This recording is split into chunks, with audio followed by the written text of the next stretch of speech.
Actualidad, conversación y análisis con punto de vista. Aquí comienza Reunión de Pauta, con la conducción de Sebastián Aguirre.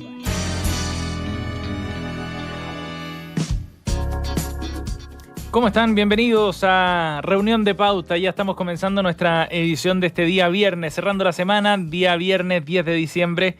Gracias por acompañarnos a esta hora de la tarde, aquí en la 100.5 en Santiago, 99.1 de Antofagasta, 96.7 en Valparaíso y Viña del Mar y Temuco. En pauta.cl, por supuesto, también nos escuchan y nos pueden ver. Junto a nuestros panelistas comenzamos nuestra edición cerrando la semana aquí en Reunión de Pauta. ¿Están listos ya? Vamos a presentar a nuestro equipo de los viernes, encabezado por Paula Poblete, directora de Estudios de Comunidad Mujer, exsecretaria general de Revolución Democrática, miembro además del directorio de Rumbo Colectivo. ¿Cómo estás, Paula? Hola, muy bien. Gracias por acompañarnos. Cristóbal García Huidobro está con nosotros también, historiador, académico de la Facultad de Derecho en la Universidad de Santiago. ¿Qué tal, Cristóbal? Hola chiquillos, ¿cómo están? Un gusto verlos. Y Guillermo Pérez completa nuestro equipo, abogado, investigador del Instituto de Estudios de la Sociedad IES. ¿Cómo está, Guille? Hola, Seba, ¿todo bien? Hola, Pablo, hola, Cristóbal. Gracias por acompañarnos. Bueno, estamos en tierra derecha ya para la elección del próximo fin de semana.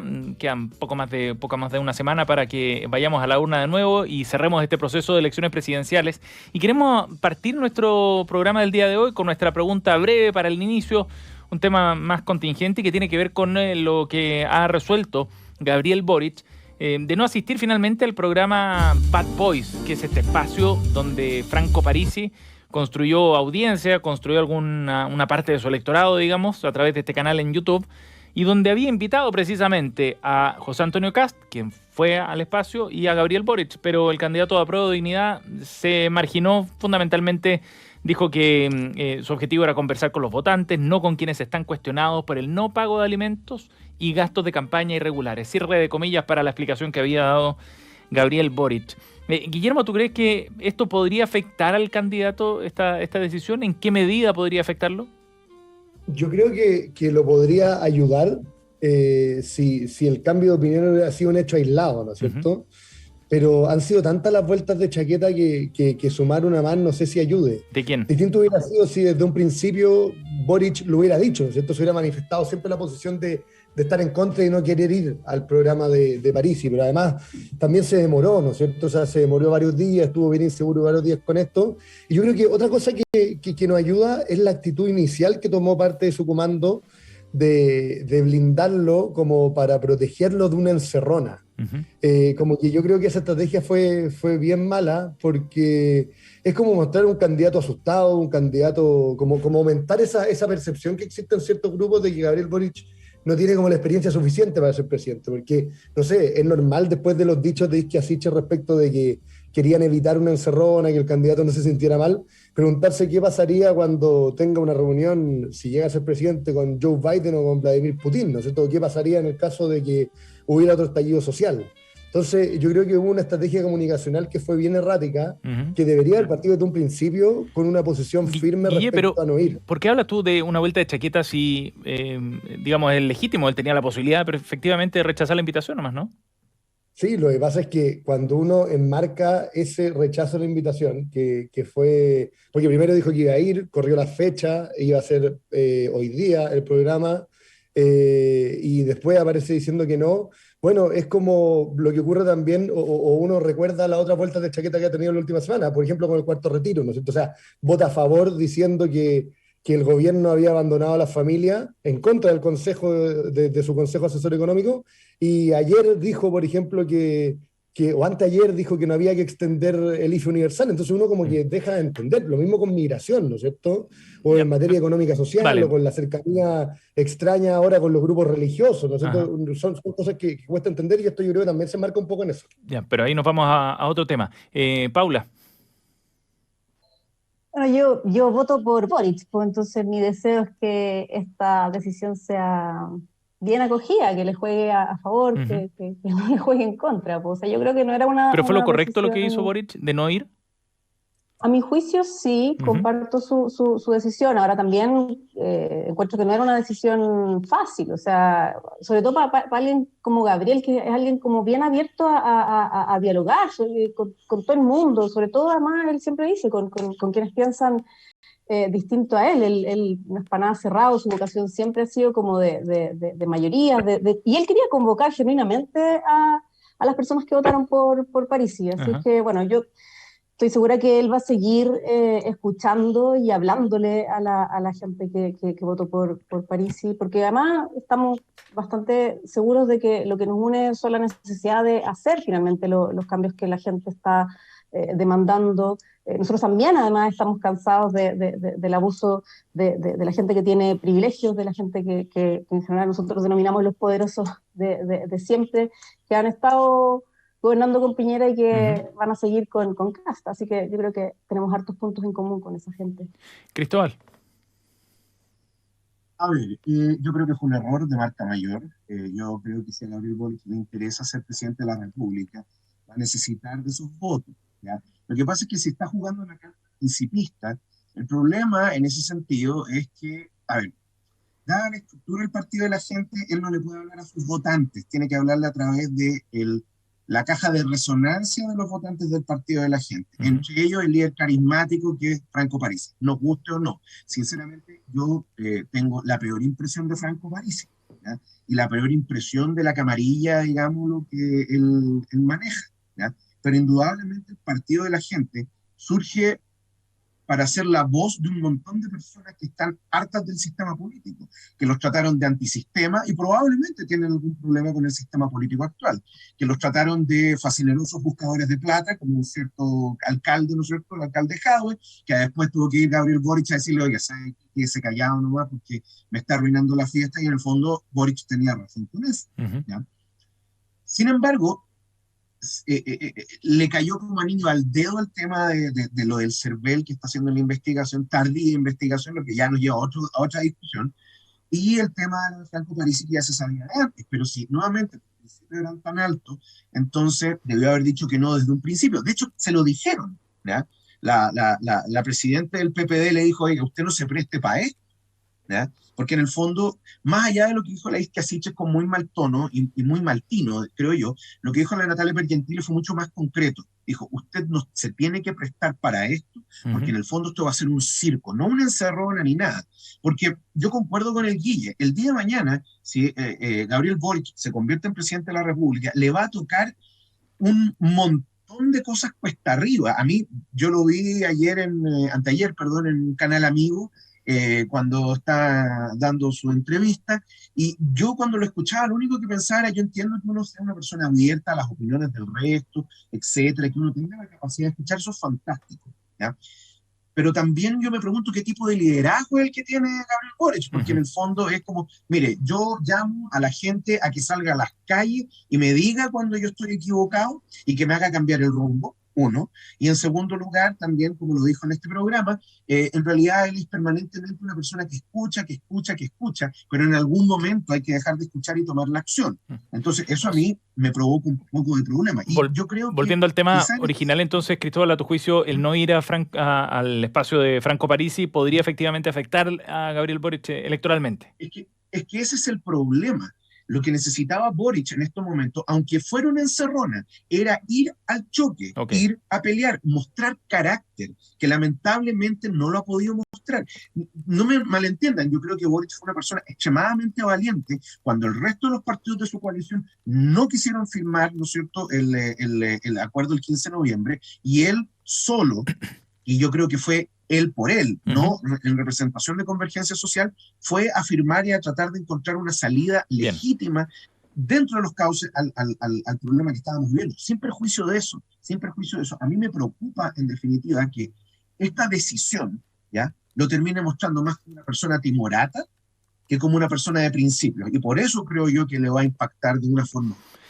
Bien, veremos ya en la próxima semana cómo van decantando las cosas en los últimos días antes de la campaña, y si es que efectivamente, bueno, será difícil aquilatarlo, ¿no? Pero en función del resultado final también ver cómo estuvieron las decisiones que se adoptaron en esta campaña presidencial. Sí, Guillermo, ¿querías agregar algo?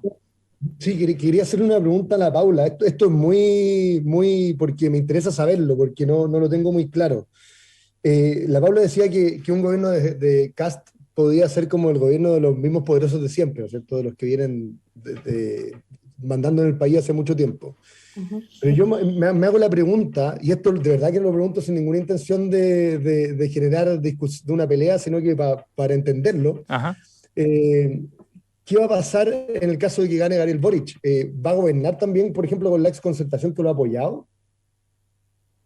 O sea, nosotros hemos evidentemente recibido todo esos apoyos, son muy bienvenidos y hay que ver cómo siguen esas conversaciones en términos de cómo se va a conformar el gobierno y eso. Pero eh, a los poderosos a los que yo me refiero no son esos. Evidentemente hay una cuota de poder en la gente de la concertación, sobre todo en los que se habituaron bastante, pero yo me refiero a los grandes empresarios que están ahí, por ejemplo, empujando por una reforma tributaria para bajarles la carga, para perpetuar sus privilegios y que no entienden de que acá tenemos que avanzar para el otro lado, ¿sí? Para un Chile más justo donde ellos, al revés, cooperen más con la generación de recursos para que haya más ingresos permanentes y podamos también ofrecer más derechos sociales de manera permanente. Entonces, a eso me refiero yo. Bien, vamos a nuestro siguiente tema para ir avanzando y que no nos quedemos tan cortos de tiempo también con las noticias coladas en el segundo bloque. Queríamos analizar en este primer bloque como tema principal la aprobación esta semana del matrimonio igualitario en nuestro país. El martes el Congreso aprobó bien rápido, en menos de 2 horas, el proyecto que permite el matrimonio igualitario en Chile. El trámite, por supuesto, que ha sido muy largo, lleva 4 años este proyecto en el Congreso. El 2017 se presentó en el anterior gobierno de la presidenta Bachelet y ahora el presidente Piñera le puso la urgencia necesaria para de esa manera despacharlo rápido antes de que termine su periodo. Es el país 31, según los datos al menos de Human Rights Watch, que de esta forma legaliza el matrimonio entre parejas del mismo sexo. Costa Rica había sido el último, el año 2020. Y queremos analizarlo desde la perspectiva fundamentalmente de lo que significa culturalmente esta aprobación, que es un hito, sin duda. La lucha de las organizaciones de la diversidad sexual ha sido bien larga por esta iniciativa. Paula, ¿tú crees que esto refleja un cambio cultural en nuestra sociedad o no? Sí, yo leía la columna de Peña y creo que a mí es como fácil coincidir con él. Uh-huh. Yo fui niña en los 80, en plena dictadura, y claro, nuestro país era realmente muy pobre, con casi la mitad de la población bajo la línea de la pobreza. Y claramente en esa época la homosexualidad era un tema tabú. Yo me acuerdo la conmoción nacional que hubo cuando hicieron un informe especial en el que viajaron a Estados Unidos y mostraban cómo las parejas homosexuales caminaban tomadas de la mano por la calle. Y acá eso era de verdad bastante escandaloso y lo que se decía era como Chile no está preparado. Y claro, pues, junto con la democracia, Uh-huh. el país no solo creció en términos económicos, sino que también se abrió culturalmente a otras realidades, ¿no? Y es evidente que tras eso comenzamos a preocuparnos de necesidades postmateriales, ¿sí? O sea, no solo en todo lo relativo al género, ¿no? Sino que también, por ejemplo, lo vinculado a los animales, al veganismo. O sea, antes teníamos que preocuparnos de que la gente no se desnutriera, ¿no? El reciclaje, la bicicleta, antes nos decían como, cómprate un auto perico. Entonces, ahora está bien visto ser ecologista y ciclista. Entonces, yo creo que sí, que es bien evidente la apertura de estos temas luego de resolver en el fondo lo básico, ¿sí? Y aunque igual, obviamente todavía hay parte de nuestro país que vive en modo de sobrevivencia y por lo tanto estos temas le parecen un asunto de élite y no les hacen tanto sentido y todavía les siguen pareciendo lejanos. Sí. ¿Sí? Guillermo. Sí, yo creo que hay como que volver un poco a la génesis de cómo se gestó lo que se promulgó ayer, ¿no es cierto? Se estaba promulgando ayer. Porque la verdad es que el inicio de esta discusión fue bien burda. O sea, ¿por qué se inició? ¿Por qué motivo? La razón política que hay detrás de todo esto tiene que ver con que Sebastián Piñera está en el suelo, ¿no es cierto?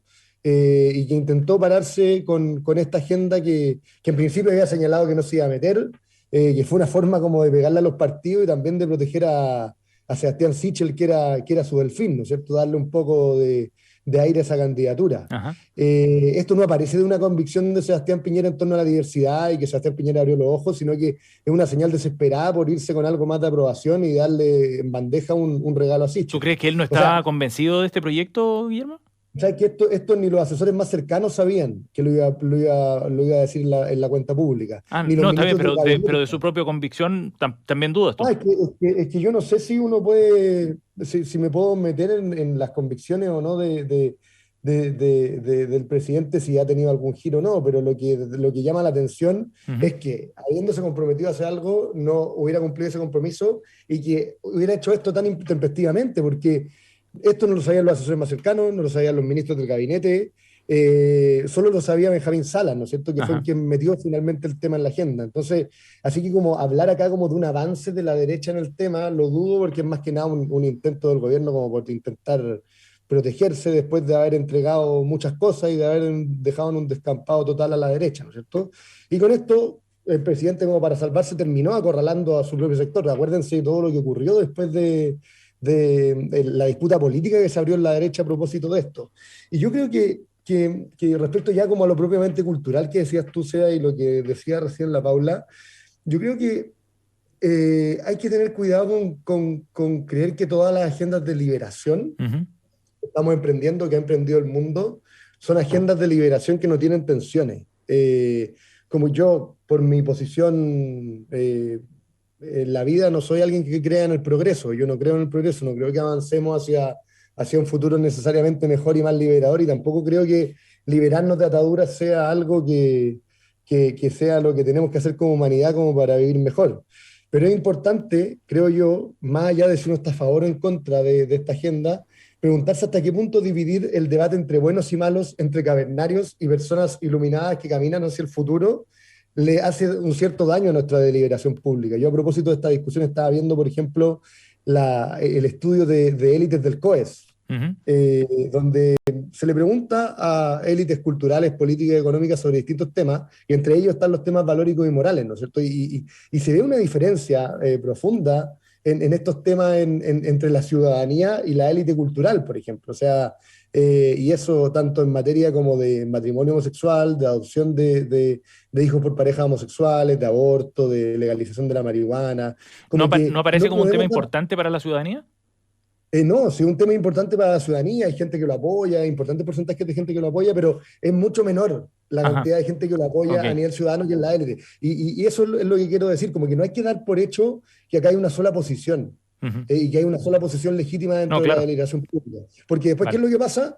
La gente que piensa distinto o que está en contra de esta agenda o que tiene algunas dudas sobre su legitimidad, se va con el candidato bueno, con los candidatos populistas que suelen presentarse en la esfera pública y que toman estas agendas que están más o menos abandonadas por la élite. Ajá. Cristóbal. A ver, yo concuerdo con la Paula en que efectivamente, si nosotros miramos la historia más de los últimos 30, 40 años, Paula, vamos a los últimos 100 años, ¿ya? Indudablemente que hay un cambio importante en cómo se perciben estas cosas, ya sea la unión de parejas homosexuales, lo mismo el tema, que ese es el otro, bueno, no va a ser un tema para después, porque ya está zanjado, pero el tema de la adopción homoparental, en fin, Ujú. etc. Hace 100 años atrás esto era imposible, absolutamente. Hace 50 años atrás era igual de imposible que hace 100. ¿Me entienden? Sí. Eh, y en el último tiempo, claro, hemos visto, ¿no es cierto?, una mayor apertura. Ahora, yo concuerdo con el Guille también que estas cosas no son gratis y que además, o sea, que tienen tensiones. Y que por otro lado también hay otro tema. Yo discrepo, Paula, en que esto, no quiero ser despectivo, por favor, escúchenme bien. Esto no sea un tema elitario, porque lo es. Lo que pasa es que ¿de qué élite estamos hablando? ¿Me entiendes? La otra vez con el Guille nos tocó en un programa que estuvo bastante candente, donde una persona nos reclamaba en definitiva por ser hombres blancos heterosexuales que no podíamos hablar de lenguaje inclusivo, ¿ya? Pero al mismo tiempo también yo contradije a esta persona y dije, pero si tú me dices que los grupos, los sectores populares te piden, ¿ya? Así como a gritos que tú les enseñes el lenguaje inclusivo, explícame tú cómo la mayor cantidad de discriminación que tú encuentras, de mayor, ¿cómo se llama? Donde tú tienes personas que por sus opciones sexuales han sido echadas de sus propias casas por sus padres, ¿ya? ¿Ya? Y que pertenecen fundamentalmente a los estatus socioeconómicos más bajos del país. Creo yo que el pensar, como decía el Guille, que esta persona, así como se habló de la derecha cavernaria, ¿no es cierto? Estas personas serían, no sé, grupos populares cavernarios y que uno viene con la luz a enseñarle, mire lo que es bueno y lo que es malo. Indudablemente, claro, uno podría decir que a medida que ha ido avanzando el tiempo y nos hemos ido globalizando, ha habido más posibilidades de que ideas provenientes de otros lados permeen en la sociedad. Pero hay grupos, ¿no es cierto?, especialmente entre los sectores populares, que lamentablemente estas cosas les importan un comino, ¿ya? Y más que estar en modo sobrevivencia, pucha, que yo creo que llevan ¿Cristóbal? Generaciones. ¿Pero Sí. le importará poco o sus prioridades, digamos, son otras? Quizás le importa mucho el tema, pero claro, hay otras urgencias materiales. Es que ese es el tema, o sea, eso fue lo que yo dije. Yo creo que tiene que ver con las prioridades también. Bueno, que te importe poco tiene que ver con tus prioridades, porque la prioridad es lo que determina, ¿no es cierto?, qué es lo que es más necesario, ¿no? Y aquí hay grupos de interés, ¿no es cierto? Fundamentalmente hay ONGs que han estado detrás de esto, que querían que esto se lograra. Bueno, así es la política, ¿ya? En definitiva, tú logras copar la agenda con un trabajo de hormiga y logras sacar adelante tu postura. Ahora, esto se convierte en ley de la República, ¿no es cierto? Y es para todos, ¿no? Ahora, si esto es bueno, esto es malo, yo creo que en realidad utilizar ese binomio moral y maniqueo en estos momentos no vale la pena, ¿ya? Sí. O sea, ¿cómo no? Paula. Yo creo que es absolutamente un avance. O sea, esto nos sitúa a todos en igualdad de condiciones. Hasta hace un par de días atrás, cuando esta ley no estaba aprobada, había diferencias entre las personas que habitábamos este país. Había unos que teníamos derecho a casarnos y otros que no. Había unos a los que el Estado les decía, tú puedes amar a este y no puedes amar a este otro. No, o sea, tú puedes armar familia, familia y tú no, y tú no. O sea, acá hay un reconocimiento sobre todo a esas familias diversas, donde ahora por fin esos niños y esas niñas que están criados por dos madres o por dos padres, porque les cuento que eso ocurre, haya o no haya ley, sí, de facto, en Chile hay niños y hay niñas que tienen dos padres y dos madres, y ahora por fin esos niños van a tener reconocidas sus familias en igualdad de derechos, bueno, pero Paula, como todos los demás. ¿Cómo eso no va a ser un avance? Dale, por favor, Guillermo. Yo creo que hay un tema, o sea, como que la Paula como que dijo la misma crítica que estábamos planteando nosotros, en el sentido de que se habla de tolerancia, pero no se puede poner dudas de esta agenda, o no se pueden poner preguntas, ¿no? Y ese es un problema, o sea, al verlo como un avance necesario hacia un futuro mejor, obviamente eso impide que las personas que tienen resquemores con una agenda que se está levantando, puedan plantear sus posiciones. Y además que también es súper contradictorio, porque el mismo día que se estaba celebrando como los distintos tipos de familia y se estaba celebrando con la ley de matrimonio igualitario, uno veía en las redes sociales cómo se hacían bolsa a la familia Kast y a la mujer de José Antonio Kast, a los hijos, cómo se reían, de que Kast tuviera 9 hijos, de que su familia cantaran todos juntos, como que llama la atención ese doble estándar, como si esa forma de vivir estuviera mal. Pero yo no estoy en esa tecla, yo no tengo nada que ver con eso. Quería decir otro punto, a mí, y que tiene que ver con el tema de lo que decías tú del amor. A mí la pregunta que me abre este tema, más allá de que uno puede estar a favor o en contra, tiene que ver con el rol del Estado. La idea de que el Estado regule el matrimonio es porque al Estado le preocupa regular la filiación. O sea, el matrimonio tiene por objetivo la filiación, ¿no es cierto? La relación padre-hijo, madre-hijo, de la reproducción, ¿no es cierto? O sea, el Estado para autosostenerse requiere que los ciudadanos tengan hijos y por eso se regula el matrimonio. el matrimonio no se regula porque el Estado esté regulando o le toque regular los afectos. O sea, el Estado no puede regular, y esto creo yo que esto debería ser como, en cierto modo, una pregunta, sobre todo para los que plantean posiciones como liberales, culturales o económicas, en el sentido de que darle el poder al Estado para que regule afectos, para que sea el Estado el que señale qué es amor y qué no es amor, a mí me genera un problema. O sea, no deja de ser problemático que el Estado se inmiscuya en el amor y en las relaciones de cariño entre las personas. Bueno, le generaba un problema ahora actualmente a todas esas familias que ahora estaban constituidas por dos papás o dos mamás. Y que no se podían casar. Es que esos eran una minoría. El rollo es que estábamos todos los demás muy tranquilos porque no nos afectaba ese problema. Sí. Cristóbal. A ver, en primer término, desde el punto de vista patrimonial, para eso está el acuerdo de unión civil, si eso era un problema. En segundo lugar, desde el punto de vista de la adopción, ¿ya?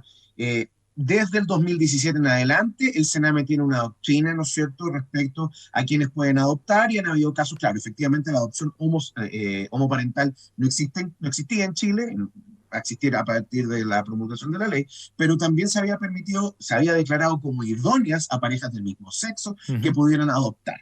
Para todos los efectos legales era lo mismo. Yo concuerdo con el Guille. Yo creo que fue un error de Andrés Bello venir a incluir el matrimonio dentro del Código Civil. ¿Qué tiene que andarse metiendo el Estado en esto? Y, por si acaso, yo sé que... voy a utilizar mi oficio histórico. Eso de casarse por amor es una cuestión relativamente nueva. El matrimonio, por lo menos en los últimos, no sé, 2000 años, se utilizaba fundamentalmente como un sistema de relaciones sociales y de poder, ¿no? Bueno, pero da lo mismo eso. Paula, sea la razón que yo tenga para casarme, yo puedo hacerlo. Simplemente porque pero soy esta cuestión es simplemente si porque puedo hacerlo o no puedo hacerlo. Esta cuestión, pero doña Paula, pero eso no es, primero, eso no es racional ni razonable, y segundo, yo no estoy... ¿Qué es lo que no es razonable, perdón? El hacer las cosas porque no puedo hacerlas, en el fondo, como tengo la prohibición, lo hago igual. No, entonces, lo que yo te estoy diciendo es que lo que yo te estoy planteando es que, dado que yo soy heterosexual, puedo casarme si quiero y puedo no casarme. Y si yo soy homosexual, no puedo hacerlo. Por las razones que sean, por amor, por conveniencia, porque amanecí ese día con ganas de casarme, lo puedo hacer. Y si soy homosexual, no. Acá yo metí lo del amor porque efectivamente en general uno arma familias por amor. Escuchemos a Cristóbal. Pero si quieres, sácaselo. No me parece que sea lo relevante de la conversación. Lo relevante de la conversación es que somos todos personas, que se supone que somos igual ante la ley, es el primer artículo de la Constitución, y resulta que había un grupo que es minoritario, pero igual existen y debieran tener los mismos derechos que tenemos todos los demás, y en buena hora eso a mí me parece que ocurrió ahora. Paula, yo te pongo ante el siguiente dilema. Hay una cantidad enorme de población en Chile que es mayoritaria y no tiene derecho a voto, porque no tiene 18 años. ¿O por qué no tiramos a los 16? ¿O por qué no a los 14? ¿Dónde está la línea ahí? Esa de acuerdo, y antes era los 21. Paula, y antes era a los 30, a los 25, a los 21, dependía si estabas casado o no. A ver, sí, Paula. Pero todos los menores de 18 no pueden votar. No hay diferencias dependiendo de con quién te acuestes o quién te guste. Pero también son un grupo mayoritario de personas que no pueden hacer algo, mientras que el resto sí pueden.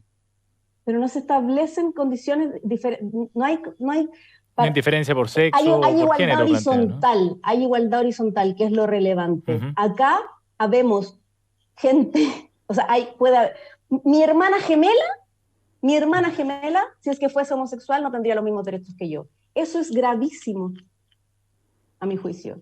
Es que lo que pasa, vuelvo a repetir, yo creo que estamos entrando en una discusión moralista que no tiene ningún sentido acá. ¿Ya? Estamos hablando simplemente de terminología respecto a la moral, y en realidad estamos hablando frente a... ¿El artículo 1 de la Constitución es un artículo que tiene que ver con la moral? Que las personas nazcan libres e iguales en dignidad y derechos, ¿ya? No tiene que ver con lo que tú estás mencionando, porque no todo el mundo tiene los mismos derechos en ningún orden jurídico. Okay. En ninguna parte del planeta Tierra. Mira, yo creo que como se está perdiendo un poquito el foco de la discusión respecto de la pregunta original, ¿no es cierto? Que era como si la sociedad chilena en cierto modo se estaba como liberando. Yo creo que acá claramente las dos versiones son legítimas y cada uno puede sostener lo que quiera. El problema que yo veo es que se sostiene una posición como superior a la otra moralmente, y como que se habla de que la posición a favor del matrimonio igualitario sería una parte Yo no del he planteado eso. como la marcha de la historia, ¿no es cierto? Como el lado correcto de la historia están los que están a favor de esta agenda y los que están en contra o tienen dudas respecto a esta agenda están en el lado incorrecto. Entonces, pero Paula quería decir algo sobre eso. Yo he planteado que a mí me parece que esto es un avance. Y eso no significa que yo diga que los que opinan distinto sean peores que yo ni nada. ¿Por qué me tildan así? Yo creo que esto es un logro, precisamente como decía Cristóbal, un logro de esa gente que lleva muchos años poniendo este tema en la agenda. Son precisamente las organizaciones sociales de personas homosexuales que han estado batallando. De hecho, yo haría un reconocimiento al móvil, que lleva muchísimo más tiempo. Este tema avanza precisamente cuando aparecen los GC1, cuando aparecen los iguales, los mucho más iguales a la élite, cuando este problema se transforma en un problema de la élite, porque en el fondo están los parecidos a Piñera, ya también reclamando sus derechos. Ahí el tema avanza infinitamente más rápido. O sea, este señor del móvil, que se me olvidó su nombre, Rolando pero Jiménez. muy famoso, Rolando Jiménez, que se pasó 20 años hablando del tema. Pucha, aparece el Lucho Larraín, el Pablo Larraín, y la cuestión avanzó exponencialmente. Oye, Paula, una última pregunta como para... Pero igualmente reconocerles a ellos y a ellas toda el logro. Oye, pero una última pregunta antes de que se nos vaya el tiempo, y para tratar de ir cerrando un poco la conversación en función de lo que planteamos al comienzo. En breve, Guille, pero ¿tú crees que esto es una señal de que se ha liberalizado la sociedad chilena, por ejemplo, o no lo interpretas así? Yo no lo interpreto así. Yo creo que estas cosas, por mi forma de pensar, estas cosas van y vuelven. Que yo no podría decir que está avanzando hacia una liberalización que va a ser necesariamente así. Puede ser que después en retroceso. Perfecto. ¿Cristóbal? Nuevamente, a ver, primero, cuando uno dice que es un logro y todo demás, eso tiene un componente positivo, y de ahí, por lo tanto, si yo digo que es un logro, considero que es algo bueno, ¿ya? Eso es lo primero. En segundo lugar, nuevamente, yo sí creo que ha habido un cambio cultural importante en nuestro país, ¿ya? No sé si para bien o para mal, porque en estos momentos, y como persona que se dedica al estudio de la historia, tengo que ver cómo se desarrolla esto en el tiempo. Y quizás esto no me va a no me va a competir a mí, sino a dos generaciones más que van a analizar esta cuestión con mayor perspectiva de la que yo puedo tener hoy día. Ahora, nuevamente, yo comparto con el Guille la preocupación respecto a que sea el Estado el que venga a regular este tipo de cosas. Creo que no es necesario. Cuando se crea la ley de matrimonio civil, en 1884, ¿no es cierto?, tiene que ver con esta idea de controlar en definitiva a la población. Lo dijo el presidente Santa María en su momento, ¿ya? Entonces, pero nuevamente se mantiene esta cuestión. Ahora, ¿hay un cambio? Indudablemente. Esto habría sido imposible hace 25 años atrás. Sí, que es lo que... Ahora, yo no sé si tiene que ver con lo que dijo la Paula respecto a iguales o al móvil o al MUMS, etcétera, y otros tipos de ¿cómo se llama?, organizaciones. Pero indudablemente lo que importa al final del día no cómo, sino que lo lograron. Paula, 30 segundos para el cierre. No, yo considero que esto es un avance, el que seamos todos considerados como iguales, que tengamos los mismos derechos y que las personas homosexuales puedan vivir su amor de la misma manera en la que lo vivimos los heterosexuales. Así que celebrar esta aprobación. Paula Poblete, Cristóbal García Huidobro y Guillermo Pérez están aquí en Reunión de Pauta en la 100.5. Nos tenemos que ir a una pausa bien rápido. Volvemos de inmediato con nuestro segundo bloque.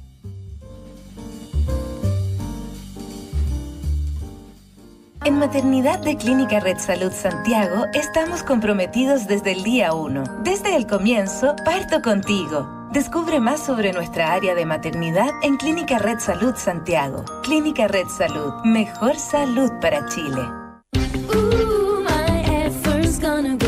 sabes que hay muchos ingenieros especialistas, ¿verdad? Ingenieros industriales, ambientales, comerciales, informáticos, agrónomos. Y sabes que hay muchos bancos, pero hay bancos y bancos. Banco Internacional es un banco especialista, con soluciones precisas y a la medida, porque si de tu empresa se trata, es tu mejor elección. Banco Internacional, expertos en banca empresa. Contáctanos en bancointernacional.cl o al 600-363-5000. Infórmese sobre la garantía estatal de los depósitos en su banco en www.cmfchile.cl. En Principal, sabemos que al invertir buscas diversificar tu portafolio con la mejor selección de fondos internacionales, aprovechando importantes beneficios tributarios. Por eso te invitamos a invertir tu APB en el extranjero a través de nuestra plataforma guiada de inversiones. Descubre todos sus beneficios en Principal.cl. Principal, experto global en inversiones. La rentabilidad es fluctuante, por lo que nada garantiza que las rentabilidades pasadas se mantengan en el futuro. Pauta te invita a un ciclo de seminarios para abordar la forma en que la electromovilidad está impactando en el transporte, el medio ambiente y la energía. Autoridades, académicos y ejecutivos contarán sus experiencias y expectativas ante una industria que cambiará la forma en que nos movemos y nuestra relación con el entorno y las comunidades.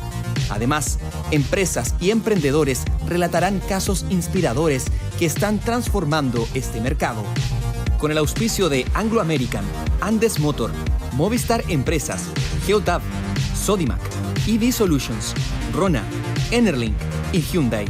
Y el patrocinio de Acera, ANAC, Instituto Data Science de la Facultad de Ingeniería de la Universidad del Desarrollo y Centro de Energía de la Pontificia Universidad Católica de Chile. Produce Pauta. Hablemos de verdad. Sigue este encuentro desde el lunes 13 al miércoles 15 de diciembre, a partir de las 10 de la mañana, a través de nuestro streaming en www.pauta.cl.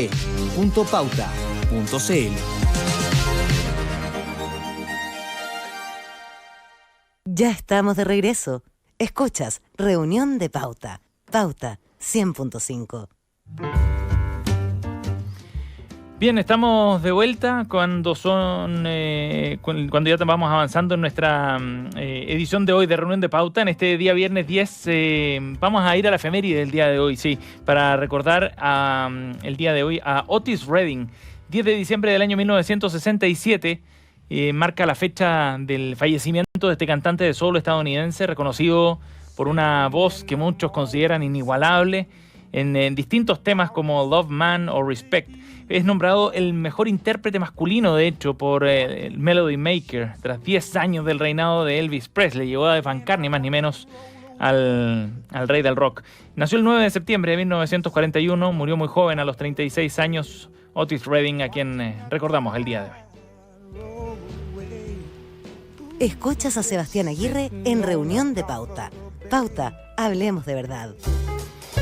Y aquí en Reunión de Pauta está Paula Poblete, Cristóbal García Huidobro y Guillermo Pérez, nuestros panelistas de cada viernes para analizar los temas de la semana, y nos traen sus noticias coladas, también la pauta que arman ellos con los temas que han seleccionado cuidadosamente en estos días. Y vamos a conversar con una propuesta que nos hace Guillermo Pérez respecto a las declaraciones del senador Juan Ignacio Latorre. Es integrante del comando de Gabriel Boric, y en una conversación esta semana aquí en Pauta, el senador de Revolución Democrática aseguró que en los sistemas de seguridad social no existe la propiedad privada como la entendemos hoy. Guillermo, cuéntanos por dónde analizamos esta declaración. Sí, a mí la verdad es que respecto a estas declaraciones, el senador Latorre señaló lo que decías tú, ¿no es cierto? Que finalmente reconoció que la propuesta de Pro Dignidad tenía que ver como con acabar con la herencia de los fondos de pensiones, y ahí señalaba que no iba a ser un cambio fácil, que era un cambio cultural, que una transición que hay que hacer, que en temas de seguridad social, como decías tú recién, Seba, no existe la propiedad privada como la entendemos hoy en el sistema FPP, y varias cosas más bien problemáticas que dijo en esta misma radio. Porque yo creo que son problemáticas por dos cosas, creo yo. Primero, porque ¿cómo planean cómo explicarle esto a la gente? O sea, tanta fe, tanta confianza hay que después de haber aprobado los retiros, va a ser tan fácil como convencer a la gente de precisamente lo contrario que estuvieron defendiendo aprobando los retiros. O sea, y eso a mí me complica. O sea, la facilidad con que se promueven cambios de mentalidad respecto de algo que ellos mismos defendían, ¿no es cierto? Después de promover que la plata de las pensiones era de la gente, que tenían derecho a retirarla, ahora se quiere como imponer este cambio cultural. Y como que en temas tan complejos como la seguridad social, como las pensiones de la gente, creo que hay que ser un poco más serio y no dejarle todo a esta idea como de que necesitamos cambiar culturalmente y necesitamos ser más solidarios, porque la cuestión así no aguanta simplemente. Ajá. Eso es lo primero. Y lo segundo, también como esta noción de cultura, que siempre me ha parecido como bien paternalista de muchos sectores. Está también muy presente en la izquierda, en la derecha más económica, esta idea de que la cultura se cambia como de arriba hacia abajo, como que basta con que aparezcan la élite a decirle a los pobres qué es lo que tienen que pensar y decirle, mire señor, usted está pensando mal, tiene que pensar esto, y como que si así se cambiara la vida social, como si no hubiera una realidad anterior a la intervención de la élite en la cultura, como que también la determina. Entonces, eso me llama harto la atención. Ajá. Paula. A ver, yo creo que, y para aclararlo, porque veo que el Guille como que no cachó que el senador Latorre se equivocó. La declaración de Latorre es bastante desafortunada, porque precisamente lo que decimos en el documento que compartimos ayer es que vamos a mantener toda la legislación referente a las herencias de las cotizaciones obligatorias del sistema de seguridad social de acuerdo con el régimen de renta vitalicia. Entonces, hay herencia igual como hoy en la modalidad de renta vitalicia a través de las pensiones de sobrevivencia. Esto es porque la sobrevivencia es un elemento central de la seguridad social, que consiste en otorgar una pensión, digamos, proporcional a la que tenía la persona que fallece a su familia directa, producto de que esa familia en el fondo pierde los ingresos, porque, o sea, los sobrevivientes en el fondo pueden no tener ingresos propios, entonces el sistema se ocupa para aclarar de un ello. punto, en esa modalidad no se heredan todos los fondos, porque en el caso de la renta programada hay un fondo del que se va sacando, ¿no?, mensualmente, y te lo pasa la AFP, y hay un saldo que es lo que se entrega. Pero en el caso de la renta vitalicia, ¿cómo funciona? En el caso de la renta vitalicia lo que se hereda son las pensiones de sobrevivencia. Okay. Y si no hay sobrevivientes, se lo queda a la compañía de seguro. Y aquí yo entiendo que se ha hecho harto tema con esto de la herencia, y obviamente hay intereses también creados en no aclarar esta cuestión, pero resulta que la herencia proveniente del retiro programado, que es lo que tú estás comentando, Seba, ocurre en muy poquitos casos. O sea, de todos los fallecimientos, solo el 31% en los últimos 20 años han sido retirados como herencia en esta como lógica del Código Civil, ¿no? De recibir un turro de una sola vez, ¿no? La mayoría de los fallecimientos finalmente se traducen en pensiones de sobrevivencia. Y de hecho, con la última reforma que hizo Piñera al sistema de el APS, ¿cómo se llama? El aporte previsional solidario, sí. Esto lo hizo ahora el 2019, cada vez van a ser menos probables las herencias, porque lo que define este cambio legal es que primero se gastan los fondos de la persona y después se empieza a pagar el APS con los fondos del Estado. Entonces, cada vez va a haber menos herencia. Y lo otro, con esto termino, es que además de la Comisión Bravo, que fue la última en términos de reforma previsional, hubo una de las propuestas que fue apoyada por todos, salvo por una persona que votó en contra y otra persona que se abstuvo, que es que se eliminen del sistema de FP nuestro, del sistema de pensiones nuestro, se elimine la pensión bajo retiro programado, ¿sí? O sea, porque obviamente esto tiene el problema de que a la gente se le acaban los fondos. O sea, todas las pensiones debieran ser vitalicias, y si todas las pensiones son vitalicias, entonces en el fondo siempre la herencia va a ser por la vía de las pensiones de sobrevivencia. Sí. Cristóbal. Bueno, a ver, yo creo que no puedo aportar mucho más aparte de lo que han señalado el Guille y la Paula, pero sí lo que puedo aportar es que alguien debería decirle entonces al senador Latorre que en realidad se quede callado. Fin, o sea, lo que pasa es que, ¿saben cuál es el problema? Miren, yo sé que es difícil, y más encima esta gente está montada arriba de unos ponis gigantescos, pero el problema es que, y eso es un problema serio que yo tengo con los dos comandos, ¿no es cierto?, el de Kast y el de Boric, tienen demasiados voceros, demasiada gente que dice lo que piensa o lo que quiere pensar, y el problema es que al final lo único que hacen es echar para abajo al candidato cada vez que toma una postura. Eso es lo primero. En segundo lugar, también es un tema que puede que no es un tema bastante más complejo que lo que el senador Latorre está presentando. Ya lo dijo el Guillermo, ya lo dijo la Paula. Entonces, aquí lamentablemente tenemos demasiada gente que le gusta hablar a nombre del candidato y no le ha preguntado ni jota al candidato o a quien sabe dentro del equipo y opina, ¿ya? Eso por un lado. Y por último, bueno, yo concuerdo con algo de Latorre, eso sí, porque creo que va un poco más allá de esto.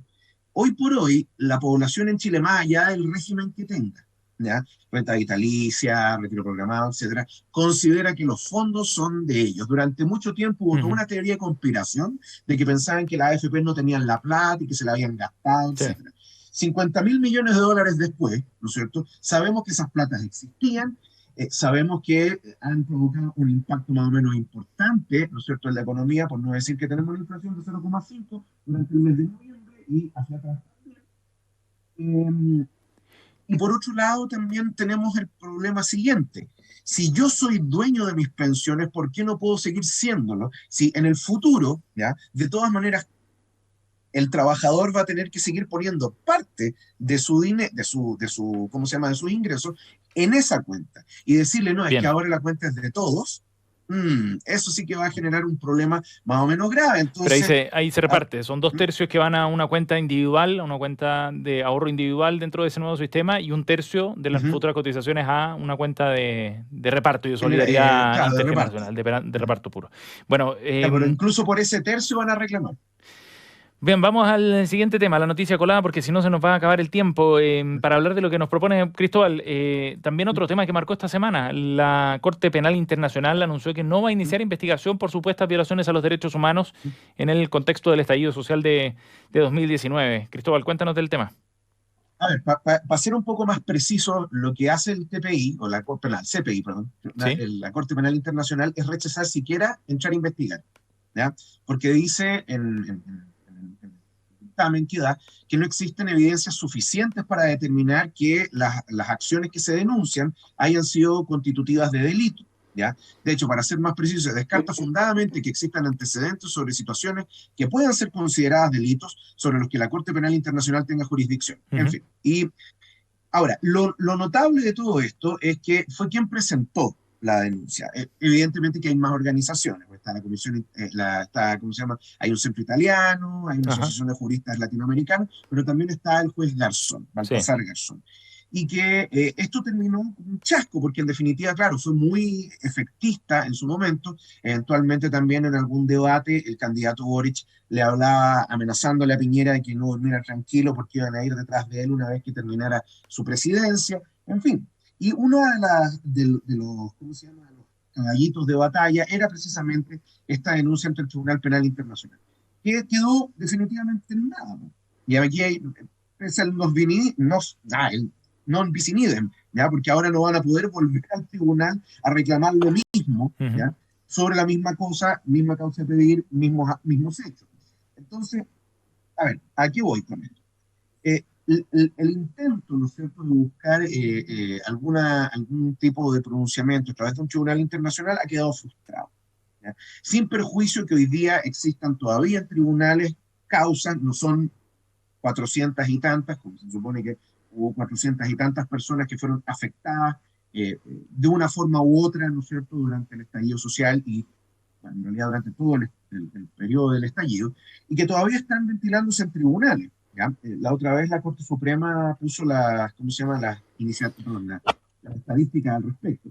Y sobre eso, bueno, en definitiva, llama la atención que un tribunal, como el Tribunal Penal Internacional, haya tachado como insuficientes los argumentos que haya presentado Baltasar Garzón. Ahora, yo reconozco, yo no me he leído la presentación de Garzón, lamentablemente la busqué por todos lados, no está en ningún lado, me hubiera gustado leerla, para ver cuáles eran los argumentos jurídicos que ahí se establecían. ¿Ya? Pero si el Tribunal Internacional, perdón, la Corte Penal Internacional los desestimó al punto de que ni siquiera en la revisión preliminar los desestimó, en una cuestión previa, bueno, llama la atención nomás, y yo creo que de todas maneras eso no obsta a que hay que terminar de ver qué es lo que va a pasar en Ajá. sede nacional, ¿no es cierto?, con las causas que hoy día se ventilan en Chile. Que están en curso, sí. 30 segundos para los comentarios, Guillermo y Paula, para alcanzar con el tema de Paula. Sí, yo voy a decir algo muy corto. Yo creo que estoy de acuerdo con lo que dice Cristóbal y me preocupa algo que tiene relación con esto por un tema obvio de relato político, que ese intento como por mimetizar todo con la dictadura, con Pinochet, con Hitler. Ahí hay un tema como profundo psicológico a analizar, ¿no es cierto? Como se habla de las fake news del mundo de hack, pero acá también el estallido social estuvo lleno de esas cosas. Pensemos en el centro de detención en Baquedano, por ejemplo, el centro de tortura del que se hablaba. Y esa desmesura también afecta a estas cosas y termina afectando también a las verdaderas víctimas, porque nadie puede negar que hubo violación a los derechos humanos en Chile durante ese tiempo, pero cuando todo se exacerba así, se excede así, obviamente termina afectando la forma en que nos acercamos al fenómeno. Paula. Yo quiero decir que hubo 4 informes internacionales que ratificaron la violación de los derechos humanos cometidos por el gobierno de Piñera, y eso no se borra con la decisión que acaba de tomar la Haya. O sea, para llegar a la CPI, y esto yo creo que también Cristóbal lo maneja y el Guille, o sea, hay que pasar un montón de barreras. Esta Corte actúa bajo el principio de complementariedad, es supletorio, o sea, actúa cuando el Estado no puede o no quiere actuar. Y en Chile se supone que las instituciones funcionan. Entonces nosotros tenemos fiscalía, tenemos defensoría, tenemos tribunales. O sea, no es como cuando estábamos en dictadura, donde efectivamente estas instituciones no operaban. Entonces la Haya finalmente se hace cargo como de estos genocidios masivos donde el Estado está capturado por un tirano o sea, a esa escala. Y claro, eso no ocurre en este caso. Ahora, yo suscribo lo que estaba diciendo Guille recién. Con mayor razón, entonces, hay que reforzar lo que ocurre en la interna, ¿no? O sea, el compromiso irrestricto con los derechos humanos, que ojalá el próximo gobierno salve la deuda con la verdad, con la justicia, con la reparación, y sobre todo la garantía de no repetición y un compromiso con perseguir penalmente a los responsables del 2019 y no retroceder en más impunidad para esos victimarios. Vamos a la última noticia colada de hoy día. Paula Poblete nos invita a hablar de un estudio del Laboratorio de las Desigualdades Mundiales. Arroja que la riqueza acumulada por los multimillonarios en el mundo se disparó este año por los efectos financieros, Paula, del COVID-19. Sí, mira, ya, yo sé que queda súper poquito tiempo, así que no voy a entrar en el detalle como de las cifras que a mí me parecen aberrantes respecto de todo lo que, el pedazo de la torta que se lleva el 1% y la torta que le queda a la mitad más pobre de Chile. Está ahí la noticia, pueden entrar en detalle. Solo voy a entrar en una idea que es la que quiero reiterar respecto a lo que dije también la semana pasada, ¿no? O sea, como esta como tiranía de los promedios, ¿no? Para Chile, este reporte dice que en promedio cada adulto gana 14 millones de pesos, pero si nos vamos a la mitad inferior de la distribución de ingresos, esos son 2,8 millones al año versus los 83 millones de pesos que al año gana el 10% más rico, ¿sí? Entonces, este informe viene a mi juicio, a reforzar la idea de la que conversábamos la semana pasada con esta opinión que también emergió desde parte de la OECD, ¿no? De que en el fondo para vivir mejor, para tener un mejor país, necesitamos hacer cambios en la dirección de mayor justicia, de menor desigualdad. Eso supone que la gente más rica pague más impuestos, que avancemos en, digamos, recolectar más ingresos permanentes para poder tener gastos permanentes asociados a derechos sociales. Y yo insisto en que en este momento hay solo una candidatura que está proponiendo eso y no la otra. Guillermo, Cristóbal, comentarios breves, porfa, para cerrar esta parte. Dale tú, Guille. Es que yo no tengo mucho que decir, así que te cedo la palabra a ti, Cristóbal. Miren, a ver, bueno, ok. No, a ver, si ha habido algo que es notable y poco deseable, ¿no es cierto? Es precisamente que, dadas las circunstancias actuales en las que nos encontramos, con la pandemia y todo lo demás, haya habido una explosión de riqueza, ¿me entienden? Y que esa riqueza fue a parar en manos de un montón de gente, ¿no es cierto?, que, como le gusta decir a la Paula, son los mismos de siempre, los poderosos de siempre, etcétera. Desde Jeff Bezos, partiendo por Elon Musk, etcétera, las fortunas más grandes. Y sin entrar en caricaturas, ¿no es cierto?, como la que le hizo Musk a las Naciones Unidas, o a la FAO, creo que fue, y a otros, indudablemente que, claro, este tipo de cosas pueden resultar bastante desagradables, indignantes, etcétera. Hay países del mundo, por ejemplo los Estados Unidos, donde este tipo de cosas es anatema. Uno no habla de este tema, o cuando se habla, comunista, ¿ya? Como le pasa a Bernie Sanders en más de alguna ocasión, a pesar de que el senador Sanders de repente se le da los pavos para la loma, pero bueno, en fin. Ahora, en todo caso, yo concuerdo que hay un tema importante en cuanto a la distribución del ingreso. Yo, como no tengo candidato, estoy huérfano, solamente diré que dudo mucho que el candidato de la Paula, por mucho que proponga ese tipo de cosas, lo logre hacer, pero sería otra discusión. Ahora, no sé si el otro está haciendo algo más por el estilo, quiere hacer más cosas, qué sé yo. Pero indudablemente tenemos que atacar el problema, ¿no es cierto?, de la distribución de la riqueza. No sé si esto sea una fórmula mágica puesta en un programa y que eso simplemente se convierta en realidad por mera voluntad. Pero bueno. Oye, Guillermo. Ya pasó la vieja puquilla. 15 segundos, ahora queda la mitad. Vamos.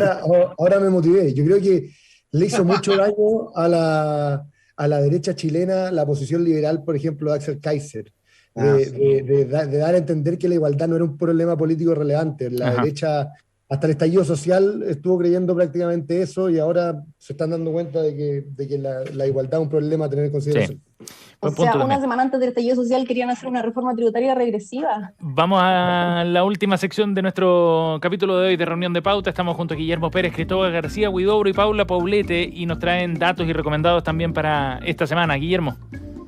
Sí, yo quiero recomendar un libro de mi amiga personal y compañera de trabajo, Josefina Arauz, el ensayo que acaba de sacar hace poco tiempo en la editorial del IES, que se llama El pueblo olvidado, una reflexión acerca del populismo, y es un libro que tiene un breve recorrido por la historia del populismo en Latinoamérica, y a la luz de los diferentes eventos de la contingencia nacional e internacional, la Josefina va como proponiendo desplazar la mirada desde el líder populista a los seguidores, ¿no es cierto? Entonces, lejos de negar como los problemas de los líderes populistas, lo que hace la Josefina es tratar de desentrañar un poco los motivos que explican esta demanda por una nueva relación política, que reclama como también rehabilitar lazos debilitados por la profunda crisis de representación que estamos teniendo. Así que lo recomiendo mucho, El pueblo olvidado, de Josefina Arauz.